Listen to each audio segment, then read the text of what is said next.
الحمد لله نحمده ونستعينه ونؤمن به ونتوكل عليه ونعوذ بالله من شرور أنفسنا ومن سيئات أعمالنا من يهد الله فلا مضل له ومن يضلل فلا هادي له أشهد أن لا إله إلا الله وحده لا شريك له وأشهد أن محمدا عبده ورسوله أرسله بالهدى ودين الحق ليظهره على الدين كله ولو كره المشركون اللهم صل على محمد وعلى آل محمد كما صليت على إبراهيم وعلى آل إبراهيم وبارك على محمد وعلى آل محمد كما باركت على إبراهيم وعلى آل إبراهيم إنك حميد مجيد. أما بعد فإن خير الحديث كتاب الله وخير الهدي هدي محمد صلى الله عليه وسلم وشر الأمور محدثاتها وكل محدثة بدعة وكل بدعة ضلالة. أيها الإخوان والأخوات أوصيكم وإياي بتقوى الله. قال الله تعالى في قرآنه الكريم: أعوذ بالله من الشيطان الرجيم بسم الله الرحمن الرحيم يا أيها الناس اتقوا ربكم الذي خلقكم من نفس واحدة وخلق منها زوجها وبث منهما رجالا كثيرا ونساء واتقوا الله الذي تساءلون به والأرحام إن الله كان عليكم رقيبا. يا أيها الذين آمنوا اتقوا الله حق تقاته ولا تموتن إلا وأنتم مسلمون. بسم الله الرحمن الرحيم أيحسب الإنسان أن يترك سدى ألم يكن نطفة من مني يمنى ثم كان علقة فخلق فسوى وجعل منه الزوجين الذكر والأنثى أليس ذلك بقادر على أن يحيي الموتى. ബഹുമാന്യരായ സത്യവിശ്വാസികളായ സഹോദരങ്ങളെ, സർവശക്തനായ അള്ളാഹുവിൻ്റെ വിധിവിലക്കുകളനുസരിച്ച് അങ്ങേയറ്റം തെക്കുവയോടെ ജീവിക്കുവാൻ ആദ്യമായി എന്നോടെന്ന പോലെ നിങ്ങളോട് വസിച്ച് ചെയ്യുന്നു. ലോകാവസാനത്തിൻ്റെ സന്ദർഭത്തിലുണ്ടാകുന്ന ഭയങ്കരമായ പ്രകമ്പനത്തെ സംബന്ധിച്ചും ആ സന്ദർഭത്തിൽ സംഭവിക്കുന്ന ചില സംഭവ വികാസങ്ങളെക്കുറിച്ചുമാണ് കഴിഞ്ഞ ഖുത്ബയിലൂടെ നാം സൂചിപ്പിച്ചിട്ടുള്ളത്. ഇനി നമുക്ക് അതിനുശേഷം വരാനിരിക്കുന്ന ഉയർത്തെഴുന്നേൽപ്പും അതുമായി ബന്ധപ്പെട്ട സ്വർഗ നരകപ്രവേശവും ഒക്കെയായി ബന്ധപ്പെട്ട കാര്യങ്ങളാണ് ചർച്ച ചെയ്യുവാനുള്ളത്. അതിനിടയ്ക്ക് പലപ്പോഴും ഇത്തരത്തിലുള്ള ഒരു പരലോകത്തെ നിഷേധിക്കുന്ന ഒരു സ്വഭാവം പലയിടത്തും നമുക്ക് കാണാൻ സാധിക്കും. നേർക്കുനേരെ തന്നെ നിഷേധിക്കുന്ന ആളുകളുണ്ട്, അതിനെ പരിഹാസത്തോടും പുച്ഛത്തോടും കൂടി നോക്കിക്കാണുന്ന ആളുകളുണ്ട്. ഇനി പരലോകത്തിൽ വിശ്വസിക്കുന്നു എന്ന് പറയുന്ന നമ്മളൊക്കെ തന്നെ പലപ്പോഴും നമ്മുടെ ജീവിതത്തിൽ നമ്മുടെ പ്രവർത്തനങ്ങളിൽ ഒരു നിഷേധാത്മകമായ നിലപാട് അഥവാ അങ്ങനെ ഒരു പരലോകമുണ്ട് എന്ന ഉറച്ച വിശ്വാസം നമുക്കുണ്ടോ എന്ന് തോന്നിപ്പോകാറുണ്ട് നമ്മുടെ ജീവിതത്തെ നിരീക്ഷിക്കുമ്പോൾ. ഈ ഒരു കാര്യം നമുക്ക് ഉറപ്പായി യഖീനായി ഉണ്ടാകേണ്ട അനിവാര്യമായ ഒരു വിശ്വാസമായി തന്നെ നമുക്ക് കാണാൻ സാധിക്കും. പ്രവാചകൻ സല്ലല്ലാഹു അലൈഹി വസല്ലം തിരുമേനി തൻ്റെ പ്രബോധന പ്രവർത്തനങ്ങളുടെ ആദ്യ കാലഘട്ടത്തിൽ തൗഹീദും ആഖിറത്തും ഉറപ്പിക്കുകയാണ് ചെയ്തത്. അതോടൊപ്പം റിസാലത്തിനെ കുറിച്ചും ബോധ്യപ്പെടുത്തുകയില്ല. അങ്ങനെ വിശ്വാസത്തിൽ അധിഷ്ഠിതമായ ഒരു മാറ്റമുണ്ടായപ്പോൾ സമൂഹത്തിൽ അതിനനുസരിച്ച മാറ്റം എളുപ്പമായിരുന്നു എന്നുള്ളതാണ് റസൂലുള്ളാഹി സ്വല്ലല്ലാഹു അലൈഹി വസല്ലം തിരുമേനിയുടെ പ്രബോധന കാലഘട്ടം നമ്മൾ പരിശോധിച്ചാൽ നമുക്ക് മനസ്സിലാക്കാൻ സാധിക്കും. അതുകൊണ്ട് ആ വിശ്വാസം ദൃഢപ്പെടുത്തുക എന്നുള്ളത്, അതിനെതിരെ ഉന്നയിക്കപ്പെടുന്ന ആരോപണങ്ങൾ വിശുദ്ധ ഖുർആൻ എങ്ങനെ സമീപിക്കുന്നു എന്നുള്ള കാര്യം ഏതാനും ആയത്തുകളിലൂടെ നമ്മുടെ ശ്രദ്ധയിൽ കൊണ്ടുവരാനാണ് ഉദ്ദേശിക്കുന്നത്. കഴിഞ്ഞ ആഴ്ച നമ്മൾ ചർച്ച ചെയ്ത സൂറത്തുൽ ഹജ്ജിലെ ആദ്യത്തെ 4 വചനങ്ങൾക്ക് ശേഷം ആ പ്രകമ്പന സംഭവത്തെക്കുറിച്ചും ഗർഭിണികൾ പോലും പ്രസവിച്ചു പോകുന്ന സാഹചര്യങ്ങളും മുലയൂട്ടുന്ന ഉമ്മമാർ മുല കുടിക്കുന്ന കുഞ്ഞുങ്ങളെപ്പോലും അശ്രദ്ധമായി തീരുന്ന ഭയാനകതയും ഒക്കെ സൂചിപ്പിച്ചതിന് ശേഷം അള്ളാഹു വീണ്ടും മനുഷ്യരെ അഭിസംബോധന ചെയ്തുകൊണ്ട് ചോദിക്കുകയാണ്: യാ അയ്യുഹന്നാസ്, ഏ മനുഷ്യരെ, ഇൻ കുൻതും ഫീ റൈബിൻ മിനൽ ബാസ്, നിങ്ങളൊരു ഉയർത്തെഴുന്നേൽപ്പിനെ സംബന്ധിച്ച് വീണ്ടും ഒരു പുനരുദ്ധാനം, വീണ്ടും ഒരു ഉയർത്തെഴുന്നേൽപ്പ്, ഒരു ജന്മമുണ്ടാകും, മരിച്ചതിന് ശേഷം വീണ്ടും ജീവിപ്പിക്കപ്പെടും എന്ന യാഥാർത്ഥ്യത്തെ നിങ്ങൾ നിഷേധിക്കുകയാണോ, അല്ലെങ്കിൽ നിങ്ങൾ അതിൽ സംശയാലുക്കളാണോ എന്നാണ് അള്ളാഹു ചോദിക്കുന്നത്. എന്നിട്ട് അള്ളാഹു അതിന് പറഞ്ഞിരിക്കുന്ന മറുപടി, ഫഇന്നാ ഖലഖനാകും മിൻ തുറാബ്, നാം നിങ്ങളെ സൃഷ്ടിച്ചിരിക്കുന്നത് മണ്ണിൽ നിന്നാകുന്നു. സുമ്മ മിൻ നുത്ഫ, പിന്നീട് ബീജഗണത്തിൽ നിന്നാകുന്നു. സുമ്മ മിൻ അലഖ, പിന്നീട് രക്തപിണ്ഡത്തിൽ ഭ്രൂണത്തിൽ നിന്നാകുന്നു. സുമ്മ മിൻ മുദ്അ, പിന്നീട് മാംസപിണ്ഡത്തിൽ നിന്നാകുന്നു. മുഹല്ലഖത്തിൻ വഗൈരി മുഹല്ലഖത്തിൻ, അവിടെ രൂപം മാറ്റം സംഭവിച്ചിട്ടുള്ള, അല്ലെങ്കിൽ രൂപം നൽകപ്പെട്ടതും നൽകപ്പെടാത്തതുമായിരിക്കുന്ന മാംസപിണ്ഡം എന്നാണ് അള്ളാഹു വിശദീകരിച്ചിരിക്കുന്നത്. എന്നിട്ട് അള്ളാഹു പറഞ്ഞു, ലിനുബയ്യിനലക്കും, നിങ്ങൾക്ക് കാര്യങ്ങൾ വിവരിച്ചു തരുന്നതിനു വേണ്ടി. വനുഖിറു ഫിൽ അർഹാമി മാ നശാ ഇലാ അജലിൻ മുസമ്മ, പിന്നെ നാം ഉദ്ദേശിക്കുന്ന ഒരു അവധി വരെ ഗർഭാശയത്തിനകത്ത് നിങ്ങളെ നാം താമസിപ്പിക്കുകയും ചെയ്തിരിക്കുന്നു. സുമ്മ നുഹരിജുക്കും തിഫില, പിന്നീട് ശിശുവായിക്കൊണ്ട് നിങ്ങൾ പുറത്തു വരുന്നു. സുമ്മ ലിതബ്ലുഉ അശുദ്ധക്കും, നിങ്ങൾ അതിൽ നിന്ന് പിന്നീട് ശക്തി പ്രാപിച്ചവരായി, പൂർണ്ണ ശക്തിയുള്ളവരായിത്തീരുന്നു. അഥവാ ശൈശവവും ബാല്യവും കൗമാരവും കഴിഞ്ഞ് യുവത്വത്തിലേക്ക് എത്തിപ്പെടുന്ന ആളുകൾ ഉണ്ടാകുന്നു. വമിൻകും മൻ യുതവഫ വമിൻകും മൻ യുറദ്ദു ഇലാ അർദിൽ ഉമരി, അതിനിടയ്ക്ക് ചില ആളുകളെ അള്ളാഹു മരിപ്പിക്കുന്നു, അവരെ സ്വീകരിക്കുന്നു. ചില ആളുകൾക്ക് അവശപ്രായം വരെ നീട്ടിക്കൊടുക്കുകയും ചെയ്യുന്നു. ലികൈലാ യഅലമ മിൻ ബഅദി ഇൽമിൻ ഷൈഅ, ആ അവശപ്രായത്തെക്കുറിച്ച് സൂചിപ്പിച്ചപ്പോൾ അള്ളാഹു പറഞ്ഞു, മുമ്പ് അവർ പല കാര്യങ്ങളും മനസ്സിലാക്കുകയും അറിയുകയും ഒക്കെ ചെയ്തിരുന്നു, പക്ഷേ പിന്നീട് അവരതിനെക്കുറിച്ച് അറിയാത്തവരായി തീർന്നു. ഫതറൽ അർള ഹാമിദത്തൻ, പിന്നെ അള്ളാഹു ഒരു ഉദാഹരണം ചൂണ്ടിക്കാണിക്കുന്നു, വരണ്ട നിർജീവമായിരിക്കുന്ന ഭൂമി. ഫൈദാ അൻസൽന അലൈഹിൽ മാഅ, അതിലേക്ക് നാം വെള്ളം ഇറക്കി.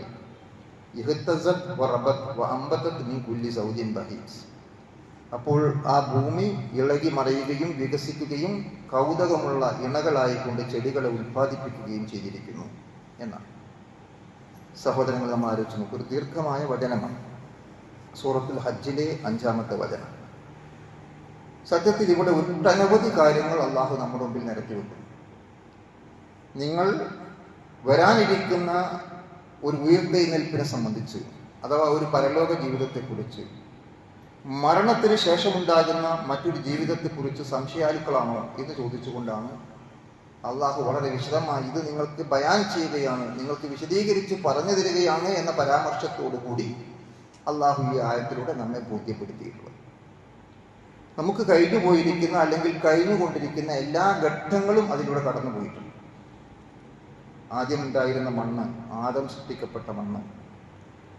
മറ്റൊരു നിലയ്ക്ക് പറഞ്ഞാൽ, മനുഷ്യന് ബീജത്തിൽ നിന്ന് സൃഷ്ടിക്കപ്പെടുമ്പോൾ ആ ബീജം സൃഷ്ടിക്കപ്പെടാൻ കാരണമായിത്തീരുന്ന അതിൻ്റെ അടിസ്ഥാന ഘടകങ്ങൾ നമ്മൾ പരിശോധിച്ച് നോക്കിയാൽ അത് മണ്ണിലേക്ക് തിരിച്ചെത്തും.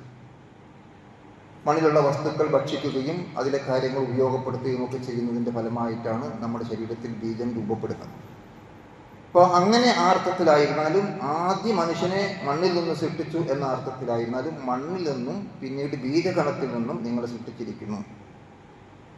പിന്നീട് ഗർഭാശയത്തിനകത്ത് ബീജവും അണ്ഡവും കൂടിച്ചേർന്ന് സിദ്ധാന്തമായി രൂപാന്തരം പ്രാപിച്ച് ഭ്രൂണമായിത്തീരുന്ന ആ കുഞ്ഞിൻ്റെ വളർച്ചയുടെ ഘട്ടം സൂചിപ്പിക്കുന്നു. പിന്നീട് രൂപം നൽകപ്പെട്ടതും നൽകപ്പെടാത്തതുമായ മാംസകഷ്ണമായിത്തീരുന്ന ഒരു അവസ്ഥാവിശേഷം, അതിലൂടെ അവൻ കടന്നു പോകുന്നു. അങ്ങനെ അവസാനം ഒരു കുഞ്ഞായി ആ ഗർഭാശയത്തിൽ അള്ളാഹു നിശ്ചയിക്കുക അവധി വരെ താമസിക്കുകയും അവിടെ നിന്ന് പുറത്തു വരികയും ചെയ്യും. സത്യത്തിൽ ഇത് നമ്മുടെ ജീവിതത്തിൻ്റെ ഒന്നാമത്തെ ഘട്ടമാണല്ലോ. ഈ ഭൂമിയിലേക്ക് നമ്മൾ വരുന്നതിന് മുമ്പേ നമ്മൾ കടന്നുപോയിരിക്കുന്ന ജീവിതത്തിൻ്റെ ദശകളെക്കുറിച്ചാണ് അള്ളാഹു ഈ ആയത്തിൻ്റെ ആദ്യ ഭാഗത്ത് കൂടെ പരാമർശിച്ചിരിക്കുന്നത്. നമ്മളൊന്ന് സങ്കല്പിച്ച് നോക്കുക. ഗർഭാശയത്തിനകത്ത് ഒരു കുട്ടിയുടെ സമീപത്ത് വന്നുകൊണ്ട് ഒരാൾ പറയുന്നു, നീ ഏതാനും മാസങ്ങൾ കഴിഞ്ഞാൽ ഇവിടെ നിന്ന് പുറത്തു പോകും. വളരെ മനോഹരമായൊരു ഭൂമിയുണ്ട്, പച്ച പിടിച്ച് കിടക്കുന്ന സൂര്യനുള്ള, ചന്ദ്രനുള്ള, നക്ഷത്രങ്ങളുള്ള മനോഹരമായിരിക്കുന്ന ആ ഭൂമിയിലായിരിക്കും നീ ഇനി താമസിക്കുക. നമുക്കെന്ത് തോന്നുന്നു? ആ ഗർഭസ്ഥ ശിശു അങ്ങനെ അതിന് സംസാരിക്കാനും അതിനോട് സംസാരിക്കാനും നമുക്ക് സാധിച്ചിരുന്നു എങ്കിൽ ആ ഗർഭസ്ഥ ശിശു അത് അംഗീകരിക്കുമോ? ഇങ്ങനെയൊരു ജീവിതം ഈ ഗർഭാശയത്തിനകത്തുള്ള ആ സങ്കുചിതമായ ജീവിതത്തിനപ്പുറം സങ്കല്പിക്കാൻ ആ കുഞ്ഞിന് കഴിയും? യഥാർത്ഥത്തിൽ നമ്മൾ ആലോചിച്ചു. അപ്പൊ ആ ഒരു അവസ്ഥയാണ് ആ സന്ദർഭത്തിൽ. ഇപ്പൊ ഇവിടെ ജീവിക്കുന്ന നമ്മളോട് നാളെ ഈ ലോകത്തുള്ള ഇതൊക്കെ മാറി നാളെ പരലോകത്ത് അങ്ങനെയുണ്ട്, സ്വർഗമുണ്ട്, നരകമുണ്ട്, സ്വർഗത്തിൽ ഇന്ന കാര്യങ്ങളുണ്ട് എന്നൊക്കെ പറഞ്ഞാൽ നമുക്ക് ഉൾക്കൊള്ളാൻ കഴിയുന്നില്ലെങ്കിൽ നമ്മൾ തിരിച്ചു ചിന്തിക്കേണ്ട ഒരു കാലഘട്ടം, ഗർഭസ്ഥ ശിശുവായിരുന്ന നമ്മുടെ ഒരു കാലഘട്ടം മാതാവിന്റെ ഗർഭാശയത്തിനകത്ത് കഴിഞ്ഞു പോയിട്ട് അവിടെ എങ്ങാനും വന്ന് ആരെങ്കിലും നമ്മളോട് വയലു പറയുകയായിരുന്നു, ഉപദേശിക്കുകയായിരുന്നു, നിങ്ങൾ ഈ ഭൂമിയിലേക്ക് പോകും, ആ ഭൂമിയിൽ ഇന്നെന്ന സൗകര്യങ്ങളുണ്ട് എന്നൊക്കെ പറഞ്ഞാൽ നമ്മളത് അംഗീകരിക്കുമായിരുന്നു. അതിന് നിഷേധിക്കുന്നത് എത്ര ബുദ്ധിശൂന്യമാണ് എന്നതുപോലെ തന്നെ ബുദ്ധിശൂന്യമാണ് ഈ ലോകത്ത് ജീവിക്കുന്ന നമ്മൾ നാളെ വരാനിരിക്കുന്ന ഒരു ജീവിതത്തെയും നിഷേധിക്കുന്നത് എന്ന് തിരിച്ചറിയാൻ നമുക്ക് സാധിക്കേണ്ടതില്ലേ? മറ്റൊരു നിലക്ക് നമ്മൾ പരിശോധിച്ചു നോക്കൂ. നമ്മുടെ ഈ ലോകത്തെ ജീവിത സംവിധാനങ്ങൾ നമ്മൾ എന്ത് പ്രവർത്തിച്ചിരുന്നാലും ശരി, എത്ര നല്ല കാര്യങ്ങൾ ചെയ്തിരുന്നാലും ശരി, അതിനനുസരിച്ച് പ്രതിഫലം കൊടുക്കാൻ ഇവിടെ എന്ത് മാർഗമാണുള്ളത്?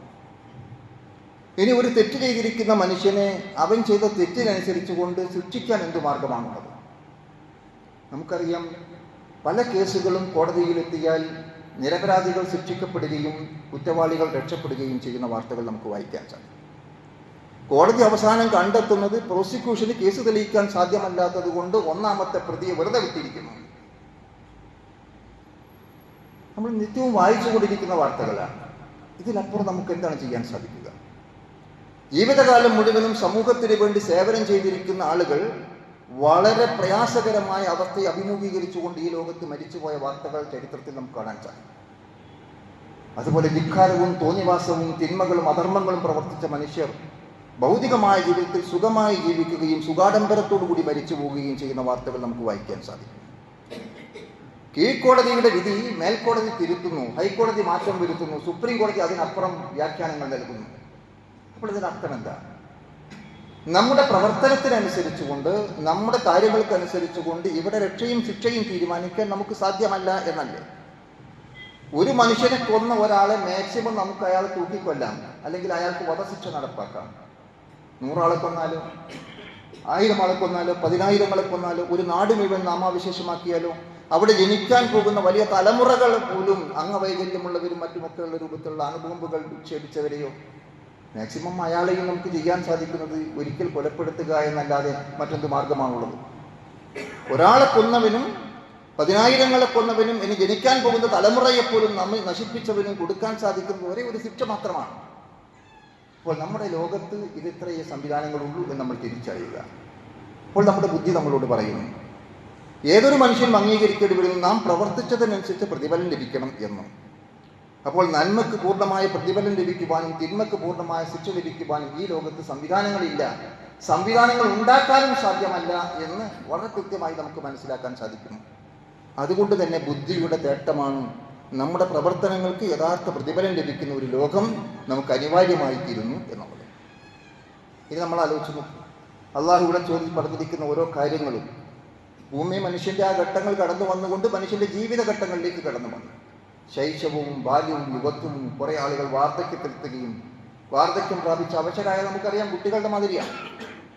നേരത്തെയുള്ള പലതും അവർക്ക് ഇപ്പം അറിയില്ല, ചോദിച്ച മറുപടിയില്ല, സ്വന്തം മക്കളെ കണ്ടാൽ തിരിച്ചറിയില്ല, അറിവുള്ള കാര്യങ്ങളും അറിവ് നഷ്ടപ്പെട്ടിരിക്കുന്നു, ലേറ്റസ്റ്റ് ആയ കാര്യങ്ങൾ അവർക്ക് പലതും ഓർമ്മയില്ല, ചിലപ്പം പഴയ കാര്യങ്ങൾ ഇങ്ങനെ പറഞ്ഞുകൊണ്ടിരിക്കും. അപ്പോൾ നിങ്ങൾക്ക് അറിവുള്ളതിനു ശേഷം അറിവില്ലാത്ത ഒരവസ്ഥയിലേക്ക് നിങ്ങൾ തിരിച്ചു പോകുന്ന അവശമായ പ്രായത്തിലേക്ക് എത്തുന്ന ആളുകളും നിങ്ങളുടെ കൂടെ ഉണ്ട്. അതിനിടയ്ക്ക് അള്ളാഹു മരിപ്പിക്കുന്ന ആളുകളുമുണ്ട് എന്നൊക്കെ അള്ളാഹു സൂചിപ്പിച്ചുകൊണ്ട് നമ്മുടെ ജീവിതത്തിന്റെ വിവിധ ഘട്ടങ്ങളെക്കുറിച്ചും അള്ളാഹു സൂചിപ്പിച്ചു. ഇതൊക്കെ പറഞ്ഞുകൊണ്ടാണ് അള്ളാഹു നമ്മളോട് പറയുന്നത്, ഇത്രയെല്ലാം ഈ കാര്യങ്ങളൊക്കെ ഇത്രയും കൃത്യമായി നിർവഹിക്കുന്നതിൽ എനിക്കും നിങ്ങൾക്കും യാതൊരു പങ്കുമില്ല. നമ്മൾ ആലോചിച്ച് നോക്കൂ, ഒരു ഭാര്യയും ഭർത്താവും ബന്ധപ്പെട്ടു എന്നതിലപ്പുറം ഒരു കുട്ടിയുടെ ഗർഭാവസ്ഥയിലുള്ള വളർച്ചക്കോ അതിന്റെ സംരക്ഷണത്തിലോ അതിന്റെ സുരക്ഷിതത്വത്തിലോ എന്ത് പങ്കാണ് അവർക്കുള്ളത്? അവിടുന്ന് പുറത്തു വന്ന് നമ്മൾ ഈ ഘട്ടങ്ങളിലൂടെയൊക്കെ ശൈശവവും ബാല്യവും യുവത്വവും വാർദ്ധക്യവും ഒക്കെ കടന്നു പോകുമ്പോൾ എനിക്ക് നിങ്ങൾക്കും അവിടെ എന്ത് പങ്കാണുള്ളത്? ഒന്നുമില്ല, സ്വാഭാവികമായി നടന്നുകൊണ്ടിരിക്കുന്നു എന്ന് മാത്രം. അപ്പോൾ ഇതെല്ലാം അതിൻ്റെതായ രൂപത്തിൽ നിശ്ചയിച്ച് നടത്തിക്കൊണ്ടിരിക്കുന്ന അള്ളാഹുവിനെ സംബന്ധിച്ചിടത്തോളം നമ്മളെ വീണ്ടും ജീവിപ്പിക്കുക എന്നുള്ളത് ഒട്ടും പ്രയാസമുള്ള കാര്യമല്ല എന്ന് ബോധ്യപ്പെടുത്തുകയാണ്. അള്ളാഹുവിന് ഒരു ഉദാഹരണമായിട്ട് ഇവിടെ സിമ്പിളായിട്ട് പറഞ്ഞിരിക്കുന്ന കാര്യം, ഭൂമി ഉണങ്ങി വരണ്ട് കിടക്കുന്നു. ഒരു മഴ വർഷിക്കുന്നതിലൂടെ അത് പച്ചപിടിച്ച് ഫലഭൂയിഷ്ടമായി ഫലസമ്പന്നമായി ഇണകളായുള്ള പല ചെടികളെയും സസ്യങ്ങളെയും അത് വളരെ കൗതുകകരമായി പിറ്റേന്ന് വളർന്നു. ഇന്നലെ നോക്കിയാൽ ഉണങ്ങി വരണ്ട് കിടക്കുന്ന ഭൂമിയാണ്. ഒറ്റ മഴയിലൂടെ ആകെ പച്ചപിടിച്ച് ഫലസമ്പന്നമായി തീരുന്ന അവസ്ഥാവിശേഷമാണ്. ഇതെല്ലാം നിങ്ങൾക്ക് കാണാൻ സാധിക്കുന്ന കാര്യങ്ങളായിട്ട് അള്ളാഹു സൂചിപ്പിച്ചുകൊണ്ട് അള്ളാഹു പറയുന്നു, തീർച്ചയായും അതെല്ലാം അള്ളാഹു അവൻ യാഥാർത്ഥ്യമാകുന്നു എന്നതിൻ്റെ തെളിവായിട്ടാണ് അള്ളാഹു എടുത്തു കാണിച്ചിരിക്കുന്നത്. എന്നിട്ട് അവിടെ സൂചിപ്പിച്ചിരിക്കുന്ന എന്താണ്? അവൻ മരിച്ചവരെ വീണ്ടും ജീവിപ്പിക്കും. അവൻ എല്ലാ കാര്യത്തിലും കഴിവുള്ളവനാകുന്നു എന്നാണ്. അവിടെ ഈ കാര്യങ്ങളൊക്കെ പറഞ്ഞുകൊണ്ട് ഒന്നുമില്ലാത്ത അവസ്ഥയിൽ നിന്നും മനുഷ്യനെ ഉണ്ടാക്കി അവന് വേണ്ട എല്ലാ സൗകര്യങ്ങളും ചെയ്തു കൊടുത്ത് ഒരു മനുഷ്യക്കുഞ്ഞായി പുറത്തു വരുമ്പോൾ അവന് വേണ്ട എല്ലാ സംവിധാനങ്ങളും ആ ശരീരത്തിനകത്ത് ബാഹ്യവും ആന്തരികവുമായ എല്ലാ അവയവങ്ങളും 206 അസ്ഥികളും 500-ൽ പരം മാംസപേശികളുമുള്ള പൂർണ്ണ മനുഷ്യക്കുഞ്ഞായി പുറത്തു വരുമ്പോൾ കാണാനും കേൾക്കാനും അറിയാനും മനസ്സിലാക്കാനും ചിന്തിക്കാനും ഒക്കെ കഴിയുന്ന വിവിധ കഴിവുകൾ, അതോടൊപ്പം തന്നെ തൻ്റെ ശാരീരികമായ പ്രവർത്തനത്തിനാവശ്യമായ എല്ലാ സംവിധാനങ്ങളോടുകൂടി പുറത്തു പോകുന്ന മനുഷ്യ, നിന്നെ ഈ രൂപത്തിൽ സൃഷ്ടിച്ച് സംവിധാനിച്ചിരിക്കുന്ന പടച്ച തമ്പുരാൻ സത്യമായുള്ളവനാണ് എന്നതിൻ്റെ വ്യക്തമായ തെളിവാണിത്. അതുകൊണ്ട് നീ മനസ്സിലാക്കുക, നിന്നെ മരിച്ചതിന് ശേഷം അവൻ വീണ്ടും ജീവിപ്പിക്കും. എന്നിട്ട് അള്ളാഹു പറയുന്നു, തീർച്ചയായും അവിടെ യഥാർത്ഥത്തിൽ അന്ത്യസമയം വരിക തന്നെ ചെയ്യും, അതിൽ യാതൊരു സംശയവുമില്ല. അള്ളാഹു ഖബറുകളിലുള്ളതിനെ പുറത്തു കൊണ്ടുവരികയും ചെയ്യും എന്ന് തീർച്ചയായും എന്ന് വീണ്ടും അടിവരയിട്ടുകൊണ്ട് അള്ളാഹു നമ്മെ ഓർമ്മപ്പെടുത്തുകയും ചെയ്യും. അതുകൊണ്ട് സഹോദരങ്ങൾ, ഈ കാര്യങ്ങളൊക്കെ അള്ളാഹു നമ്മുടെ മുമ്പിൽ നിരത്തി വെച്ചിരിക്കുന്നത് ഈ കാര്യങ്ങൾ സൂചിപ്പിച്ചുകൊണ്ടാണ്. സൂറത്തുൽ ഖിയാമയുടെ അവസാന ഭാഗത്ത് അള്ളാഹു ചോദിക്കുന്നു, നോക്കൂ നമ്മൾ, അല്ല മനുഷ്യൻ വിചാരിക്കുന്നുവോ അവന് വെറുതെ അങ്ങ് വിട്ടേക്കപ്പെടുമെന്നും? ബാക്കി ജീവജാലങ്ങളെപ്പോലെ ഒരു കൊതുക് ചത്തതുപോലെ, ഒരു പട്ടി ചത്തതുപോലെ, അല്ലെങ്കിൽ മറ്റെന്തെങ്കിലും ജീവജാലങ്ങളെപ്പോലെ മരിച്ചങ്ങ് മണ്ണായി പോവുകയും അവൻ വെറുതെ അശ്രദ്ധിക്കപ്പെടാതെ പോവുകയും ചെയ്യുന്നു എങ്കിൽ അള്ളാഹ് എന്തിനാ നമുക്ക് ബുദ്ധി തന്നത്? എന്തിനാ നമുക്ക് വിവേചന ശക്തി തന്നത്? എന്തിനാ നമുക്ക് ചിന്തിക്കാൻ കഴിവ് തന്നത്? എന്തിനാണ് പ്രവാചകന്മാരെ നിയോഗിച്ചത്? എന്തിനാണ് വേദഗ്രന്ഥങ്ങൾ അവതരിപ്പിച്ചത്? തിന്നാനും കുടിക്കാനും സുഖിക്കാനും ഭോഗിക്കാനും മാത്രമായിരുന്നു നമ്മുടെ ജീവിതത്തിന്റെ ലക്ഷ്യമെങ്കിൽ അത് മറ്റു ജീവജാലങ്ങൾക്കും സാധിക്കുന്ന കാര്യമാണല്ലോ. അതുപോലെ ജീവിച്ചാൽ മതിയല്ലോ നമ്മൾ. പിന്നെ നാം മനുഷ്യനായത് എവിടെയാണ്? മനുഷ്യന്റെ വ്യതിരിക്തത എന്താണ്? അവന്റെ സവിശേഷത എന്താണ് എന്നവൻ ചിന്തിക്കുമ്പോൾ അള്ളാഹു നമ്മെ ബോധ്യപ്പെടുത്തുകയാണ്, മനുഷ്യൻ വെറുതെ വിട്ടേക്കും എന്നവൻ വിചാരിക്കുന്നുവോ? അവിടെ വീണ്ടും ചോദിക്കുന്നു, അലം യകുനു തുഫത്തൻ മിൻ മനിയ്യിൻ യുംന, സ്രവിക്കപ്പെടുന്ന ബീജഗണം മാത്രമായിരുന്നില്ലേ? സുമ്മകാന അലഖത്തൻ ഫഹലഖ ഫസവ്വ, പിന്നീട് അതിനെ ഭ്രൂണമാക്കി മാറ്റുകയും അതിനെ സൃഷ്ടിച്ച് സംവിധാനിക്കുകയും ശരിപ്പെടുത്തുകയും ചെയ്തു. ഫജഅല മിൻഹു സൗജൈനി ദകറ വൽ ഉൻസ, ആണും പെണ്ണുമായി സ്ത്രീയും പുരുഷനുമായി മനുഷ്യൻ സൃഷ്ടിക്കപ്പെട്ടു.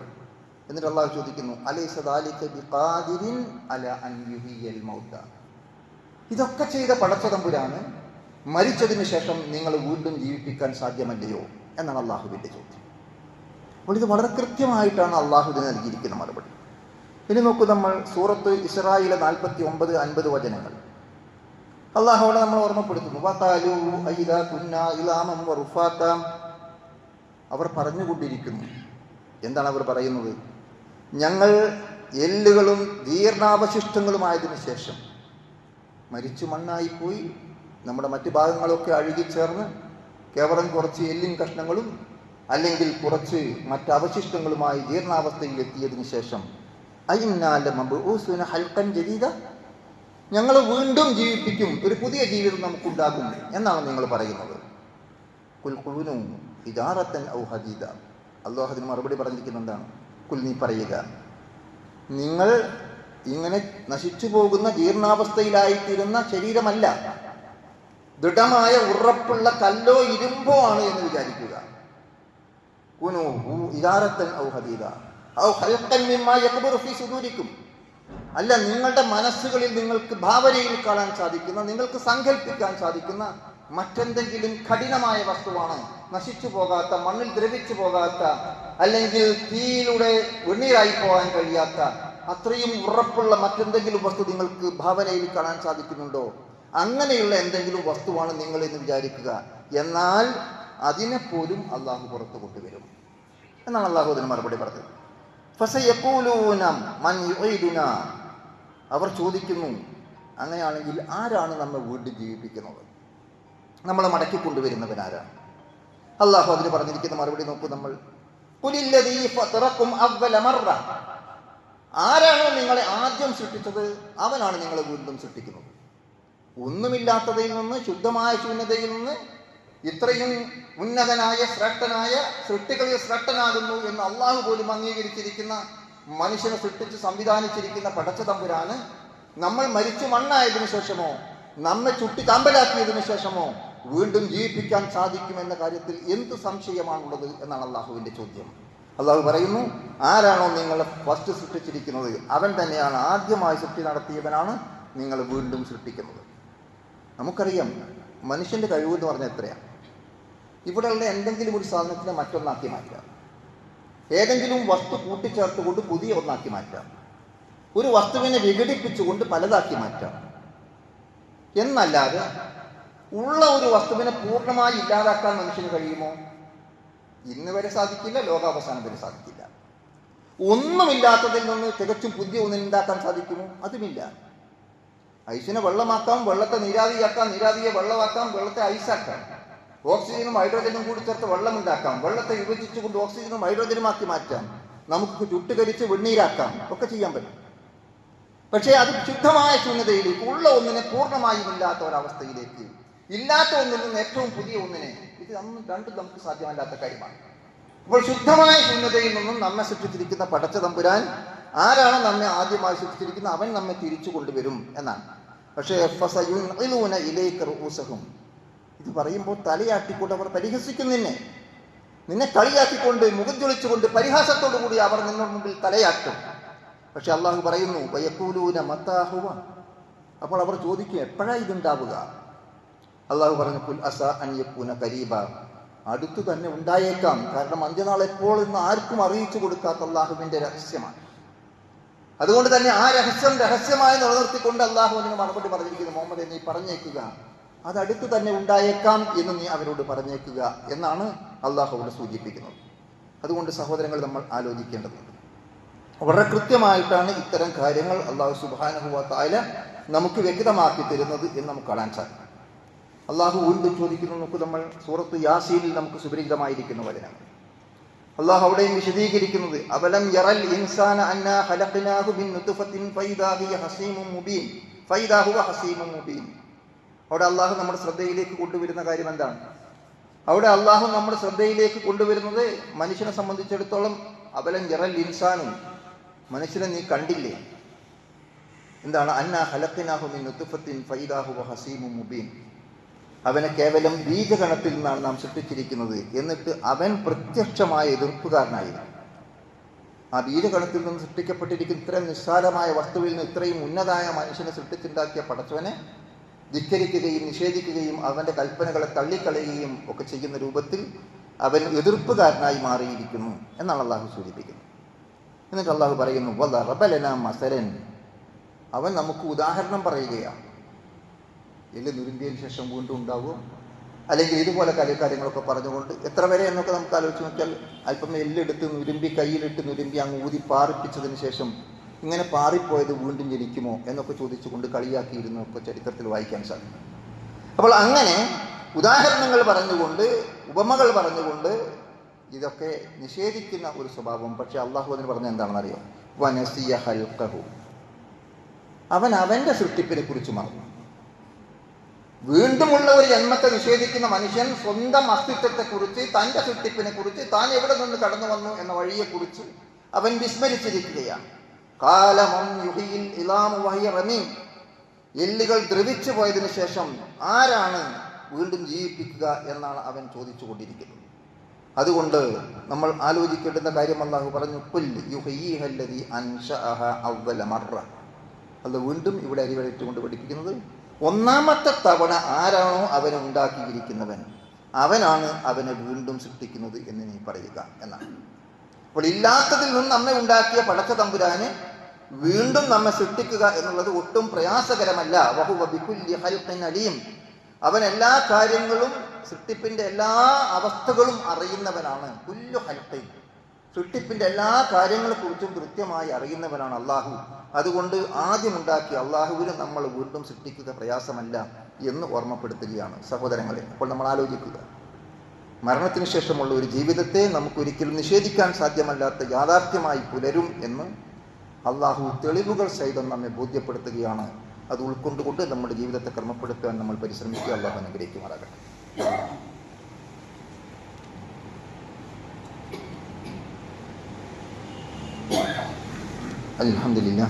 അൽഹംദുലില്ലാഹി റബ്ബിൽ ആലമീൻ വസ്സലാത്തു വസ്സലാമു അലാ റസൂലിഹിൽ അമീൻ വഅലാ ആലിഹി വസഹ്ബിഹി അജ്മഈൻ. അമ്മാ ബഅദ്.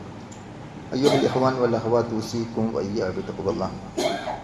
ഖാല അല്ലാഹു തആല ഫീ ഖുർആനിഹിൽ കരീം അഊദു ബില്ലാഹി മിനശ് ശൈത്താനിർ റജീം. ബിസ്മില്ലാഹിർ റഹ്മാനിർ റഹീം. അയഹ്സബുൽ ഇൻസാനു അല്ലൻ നജ്മഅ ഇലാമ ബലാ ഖാദിരീന അലാ അൻ നുസവ്വിയ ബനാന.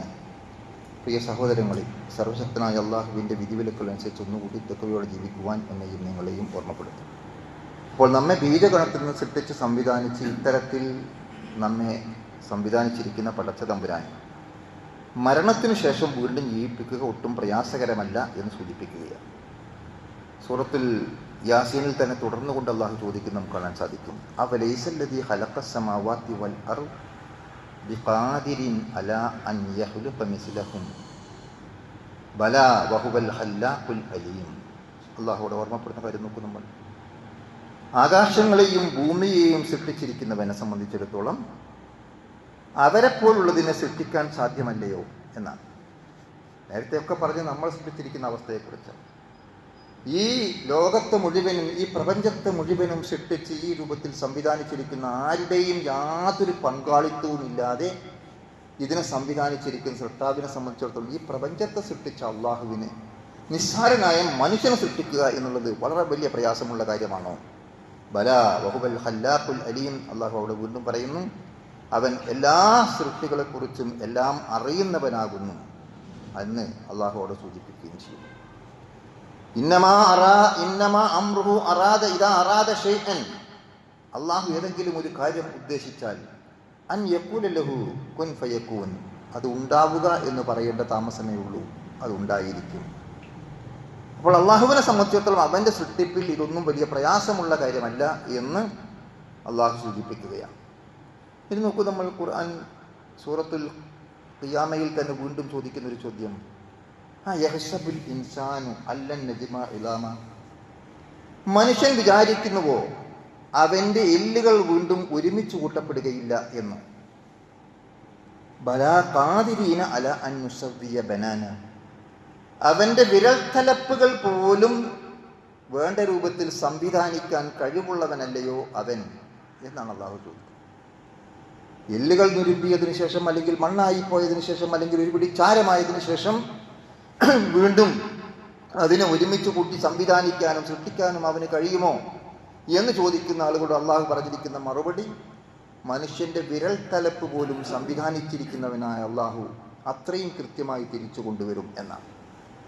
വിരൽത്തലപ്പിനെ കുറിച്ച് ഇന്ന് കൂടുതൽ നമ്മൾ സംസാരിക്കേണ്ടതില്ല, നമുക്കറിയാം. ഞാൻ ഓഫ് ചെയ്തിരിക്കുന്ന എൻ്റെ മൊബൈൽ ഫോൺ ഓണാക്കണമെങ്കിൽ എൻ്റെ വിരൽ അവിടെ വെച്ചാൽ മതി.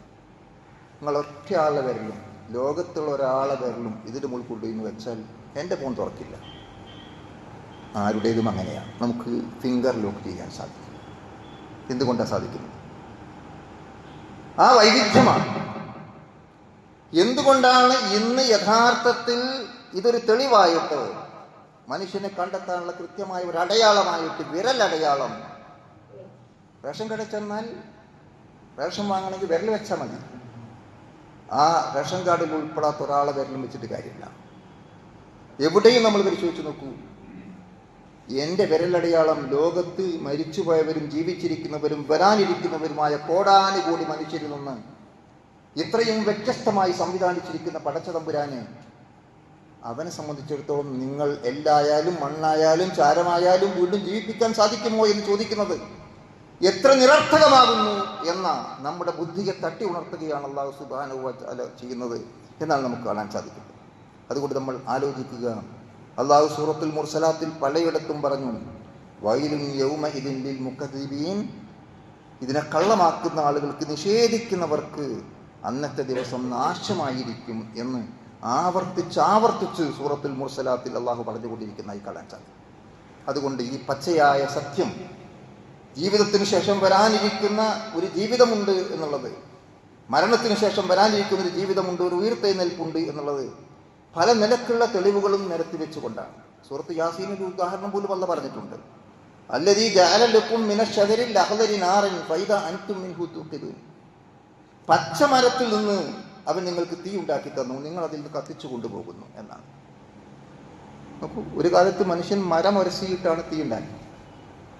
ഇന്ന് നമുക്ക് കാണാൻ സാധിക്കും പച്ചമരത്തിലൂടെയാണ് വൈദ്യുതി പ്രവഹിക്കുന്നത്.